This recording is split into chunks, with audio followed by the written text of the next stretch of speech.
registration opened this week, so I did want to go over kind of what class you're in, what class you'd be eligible for by passing this class, why you might take the next class, why you might not take the next class, and just general overview of the classes we offer and where you might be headed next.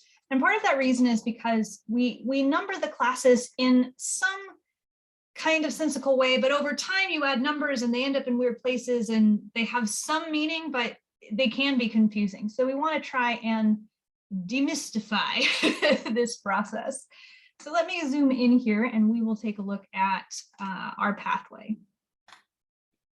All right, so we're in the orange pathway and I'm making this video for both of my classes. So I have students that I'm teaching in 98 and I have students that I'm teaching in 105. So if you are a 105 student, hang in there. We'll get to that. But I'll try and kind of like bounce around and make sure that I'm covering both things at the same time. So if you are in 98 right now, if you pass this class, you are eligible to take Math 105. That would be the next class that you would take in the sequence. It happens to be the next number we offer too, so it's a little bit straightforward in that way. And if you're taking 105 next, this would be if you are planning to transfer, you need a 100 level class, you're not just taking an internal or working towards an internal degree to CCC. So often it's transfer students or if for your degree or certificate, you need statistics also. So those are the reasons to move on to Math 105. And I'm going to include in my message that I sent the link to advising so that you can check with someone also to make sure that taking the next class is actually the next step for you. A lot of degrees and certificates, especially if they're internal to CCC, really only require Math 98. So you want to make sure whether or not you actually need to take more math or not. So that's a good step to take. If you're taking Math 105, you can see here that your next class would be Math 243 if, again, you need it. So that would be folks that are planning to transfer in an area like psychology, or some business degrees require statistics, or something like that. Like when you're transferring, you need this class, or your internal degree requires this class. So that would be why you would take, or some reasons why you would take 243. And again, talking to an advisor is a really good idea for that.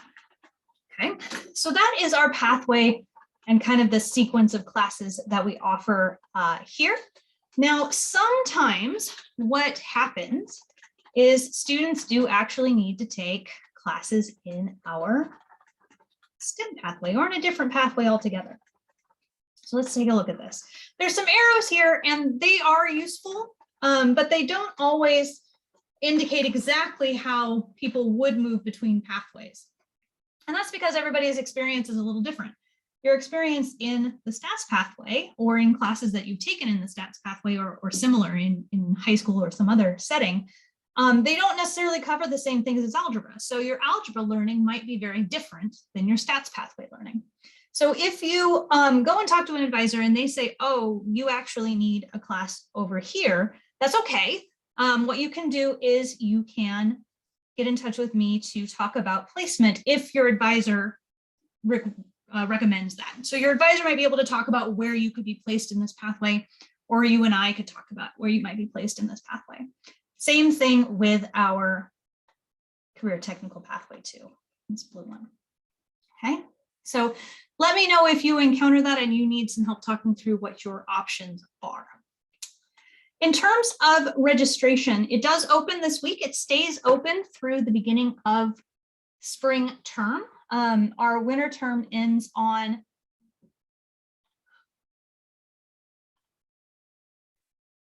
technically ends on March 18th or 19th, depending on your program or your course. And then spring term starts on then the 28th of March. So 3/28. You can register for classes up until about the weekend before the term starts for spring. And so you can still register for things. They do start to fill up at this point, but there is some movement in space and you can email instructors about waitlists and things like that. So basically you can register for classes on your own kind of anytime up until this date here. Again, the weekend before, so it might be the 26th or 27th, but you'll want to pay attention to that.